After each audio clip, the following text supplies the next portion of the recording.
बिस्मिल्लाहिर्रहमानिर्रहीम। अस्सलाम वालेकुम। कैसे हैं जी तमाम देखने वाले? उम्मीद करती हूँ सब खैरियत से होंगे। अल्हम्दुलिल्लाह जी, आप सबकी दुआओं से मैं भी बिल्कुल ठीक-ठाक हूँ और हमेशा की तरह बहुत ही मुफ़ीद और छोटी-छोटी टिप्स लेकर हाज़िर हूँ। और वीडियो स्टार्ट करने से पहले अपने तमाम व्यूअर्स का शुक्रिया अदा करना चाहती हूँ, जिन्होंने मुझे बहुत ज़्यादा सपोर्ट किया है, मेरी मेरी वीडियोज़ को पसंद किया है और मेरे चैनल को सब्सक्राइब किया है।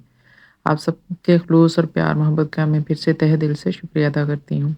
तो आज की वीडियो का आगाज़ करते हैं जी। और आज की मेरी पहली टिप अंडा फ्राई करने से रिलेटेड है। क्या होता है कि अक्सर हम इस तरह के एल्युमिनियम के फ्राइंग पैन में जब अंडा फ्राई करते हैं ना, तो वो उसकी तह के साथ चिपक जाता है और जिसकी वजह से अंडा बहुत सारा वेस्ट हो जाता है, नीचे से जल जाता है। तो इस मसले का हल लेकर आई हूँ। आपने जब भी अंडा फ्राई करना है, ऑयल डालने के बाद यहाँ पे हल्का सा जो हम आम घरों में यूज़ करते हैं आटा, वो थोड़ा सा इसके अंदर छिड़क दें और उसके बाद आप उसके ऊपर अंडा डालें। तो इस तरह काफ़ी हद तक जो है वो महफूज़ रहेगा। एग इसके साथ चिपकेगा नहीं, बर्तन के साथ, इसके पेंदे के साथ बिल्कुल भी नहीं चिपकेगा और जलने से बच जाएगा। और सेम वैसे ही बनेगा जैसे हम नॉन स्टिक ये फ्राइंग पैन में बनाते हैं या नॉन स्टिक तवे के ऊपर अंडे को फ्राई करते हैं। और यहाँ पे आप देख सकते हैं कि कैसे बिल्कुल भी यानी अंडा नीचे चिपका नहीं है और आसानी के साथ मैं उसको उलट-पलट रही हूँ यहाँ पे। और यहाँ पे बहुत अच्छे से ये एग फ्राई हो गया है। उम्मीद करती हूँ आपको ये वाली छोटी-सी टिप है लेकिन पसंद आई होगी। नेक्स्ट टिप की तरफ बढ़ते हैं और यहाँ पे ये मेरे पास टमाटर है और अक्सर क्या होता है कि हमें टमाटर प्यूरी चाहिए होती है, उसकी पेस्ट चाहिए होती है। अगर हमें एक कम मिकदार में किसी एक टमाटर की पेस्ट चाहिए है, तो हम उसको ग्राइंड तो नहीं कर सकते हैं। तो उसके लिए एक बहुत ही सिंपल तरीका है कि हम किस तरह से टमाटर की पेस्ट बना सकते हैं। एक तो ये है कि उसमें छिलका भी उसका ऐड ना हो और प्योर फॉर्म में उसकी जो पेस्ट है वो हमें हासिल हो जाए। तो इस तरह का ग्रेटर अमूमन हमारे घरों में होता है, ये जो छोटे जिसके ब्लेड बने होते हैं ऊपर।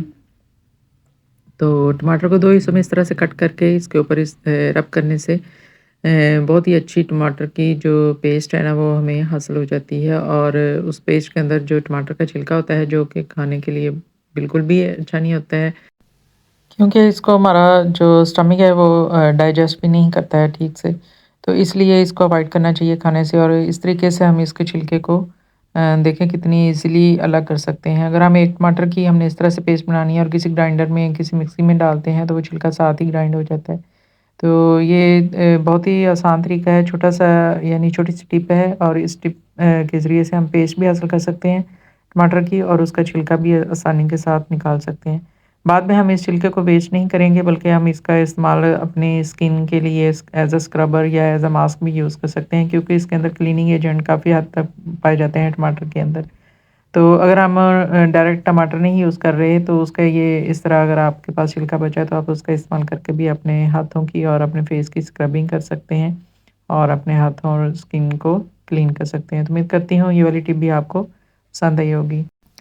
बढ़ते हैं जी अगली टिप की तरफ। और मेरी नेक्स्ट टिप जो है ये फ्रूट काटने से रिलेटेड है। अब आप कहेंगे जी फ्रूट काटना किसको नहीं आता? जी सबको ही आता है। लेकिन बाज़ औक़ात छोटी-छोटी टिप्स होती हैं जो कि हमें पहले पता नहीं होती हैं और उनसे हम काफ़ी हद तक फ़ायदा हासिल कर सकते हैं। और यहाँ पे मैं आपके साथ शेयर करने वाली हूँ कि अनार को जब काटें तो किस तरह से काटना चाहिए। वैसे तो आप अनार को सारे ही ऐसे करते हैं कि कट लगा के और फिर पीछे से टैप करके उसके दाने निकाले जाते हैं।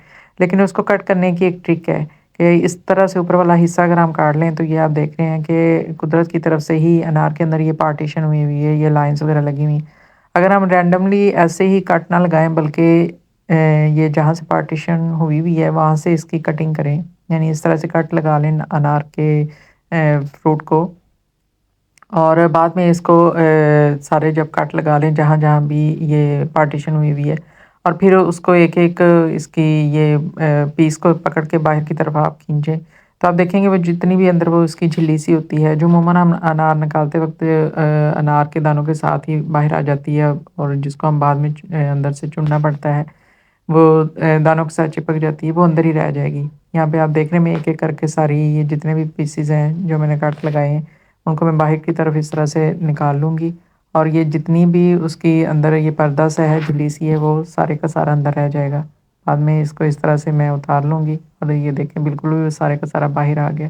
और इस तरह से अब आप आसानी के साथ जैसे टैप करके पीछे की तरफ से हिट करके तो दानों को निकालते हैं, आप निकाल लें। यहाँ पे ये थोड़ा-सा ख़राब तो निकला, वो मैंने पीस यहाँ से उतार लिया है, ताकि वो ख़राब दाने इसमें मिक्स ना हो। आप कोई चम्मच ले लें या उसी नाइफ़ की बैक साइड से इस तरह से टैप करते हुए हम तो सारे दाने निकाल लेंगे। और आप यहाँ पे देख रहे हैं बिल्कुल भी उसके अंदर कोई भी छिलका जो है वो ऐड नहीं हो रहा है क्योंकि वो पहले ही सारे का सारा बाहर निकल है। तो इस तरह से हम देखें कितनी खूबसूरती से कितने अच्छे तरीके से अनार के दाने निकाल सकते हैं। सेम इसी तरह से मौसम्मी काटने का तरीका आपके साथ शेयर कर रही हूँ कि ख़ास तौर पे जब भी मौसम्मी आप काटें तो एक तो आपका नाइफ़ तेज़ होना चाहिए क्योंकि इसके छिलके हार्ड होते हैं और कम लगी हुई जो छुरी होती है ना उससे काटना थोड़ा मुश्किल हो जाता है। और इस तरह से कट लगा के सभी काटते हैं तो मैंने भी यहाँ इस तरह से इनको कट लगा के इसके छिलके उतार लिए। असल मसला होता है कि ये अंदर वाले पार्ट को किस तरह काटना है, अमूमन इस तरह से गोल राउंड में काट के तो पेश करते हैं, तो ऐसे बिल्कुल नहीं काटना चाहिए क्योंकि इसके ये जो सेंटर वाला पार्ट होता है ना, ये काफ़ी हार्ड होता है, ये वाली चीज़ जो होती है।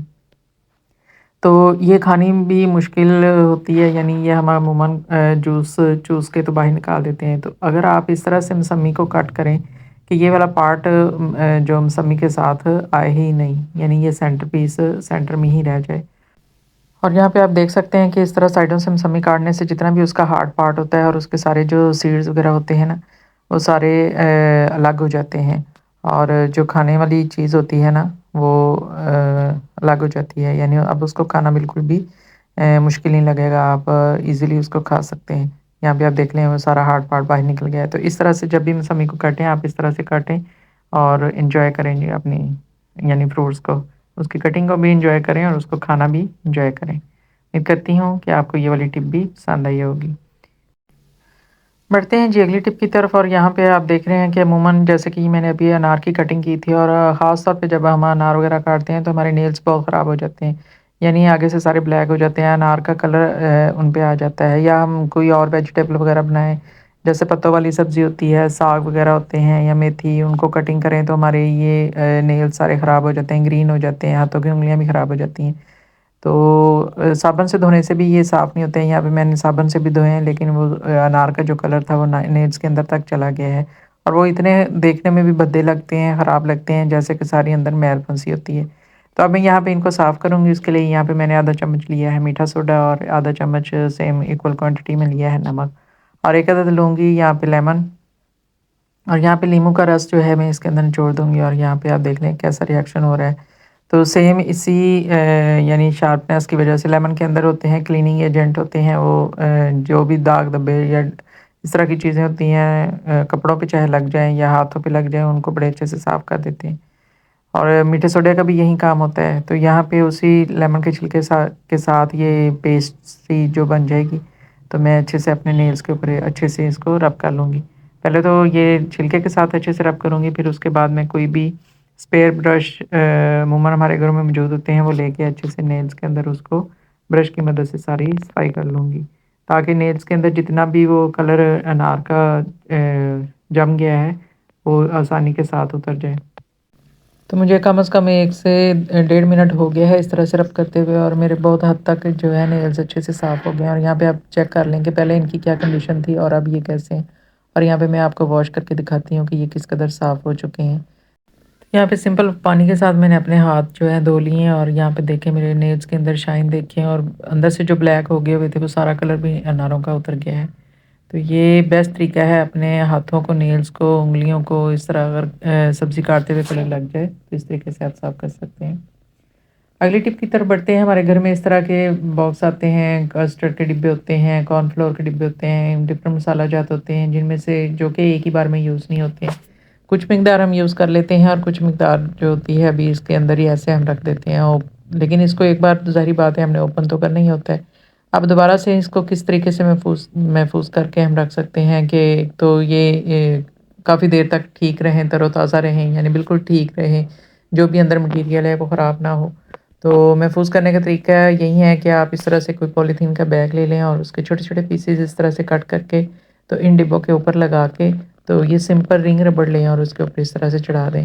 यानी एक 5 2-3 सेकंड के अंदर आप इसको महफूज़ कर सकते हैं। इसके लिए कोई भी ज़्यादा आपको मेहनत नहीं करनी पड़ेगी और आपकी चीज़ भी देर पा तक महफूज़ हो जाएगी। तो यहाँ पे जितने भी मेरे पास बॉक्सेस पड़े हुए थे, मैंने पहले भी इनको वैसे ऐसे महफूज़ करके रखा हुआ था, लेकिन मैं आपको दिखाने के लिए या मैंने एक-एक करके दोबारा से उनको सेव कर लिया है। तो एक छोटा-सा रिंग रबड़ किस तरह से हमारी चीज़ों को महफ़ूज़ कर सकता है, यहाँ पे आप देख सकते हैं। ये मेरे पास 3 डिब्बियाँ जेली की थी जो कि अमूमन इकट्ठी यूज़ होती हैं, इसलिए मैंने इकट्ठे इनको इस तरह से सेव करके रख दी है। और बाद में कोई भी आप बॉक्स ले लें, जैसे कि मेरे पास शू बॉक्स है, तो इसमें आप अच्छे से इन बॉक्सेस को यानी इन डिब्बों को ऑर्गेनाइज़ करके रख सकते हैं। तो ये थी मेरी आज की छोटी-छोटी लेकिन बहुत ही कारआमद टिप्स। उम्मीद करती हूँ आपको पसंद आई होंगी। पसंद आए तो कमेंट सेक्शन में अपनी राय का इज़हार करके मुझे ज़रूर आगाह कीजिएगा जी। नेक्स्ट वीडियो में मुलाकात होगी इंशाल्लाह जी, तब तक अपना ढेर सारा ख्याल रखिएगा। अल्लाह हाफ़िज़।